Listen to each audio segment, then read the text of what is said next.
Bueno, hoy hablaremos de un hombre que a través de la cultura y el canto ha roto barreras, llevando un poco de México al viejo continente.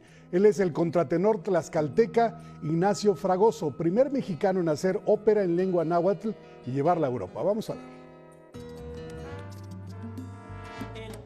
Él es Javier Ignacio Fragoso. Bien caliente te lo traigo, pa' gusto del mundo entero, el pan. En plena faena en la panadería, actividad a la que suma su profesión como cantante.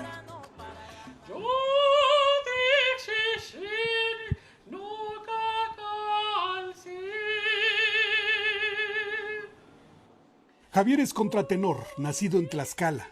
Además de aprender a hacer pan, estudió en la Universidad Veracruzana y en la Escuela Superior de Música. Al frente de la asociación civil Ars Cantate, creó la ópera en náhuatl El Tigre y el Chapulín, que presentó en la Universidad de Varsovia.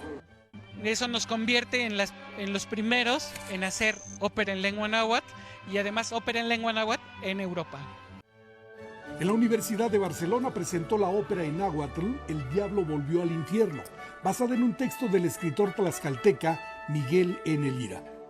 Antes de emprender esta labor operística internacional, fue que creó un programa de conciertos en la panadería. Pues es una gran amistad desde hace muchísimos años y la verdad con el proyecto de el pan y la música no faltan en casa, es un proyecto muy bueno que venimos trabajando desde hace un buen de años. Así como el pan alimenta el cuerpo, el arte alimenta la mente y el alma. Entonces, ¿qué mejor que encontrar en un solo lugar un alimento de manera integral? Así, entre bolillos y bizcochos, Javier ofrece su canto al tiempo que el público consume pan.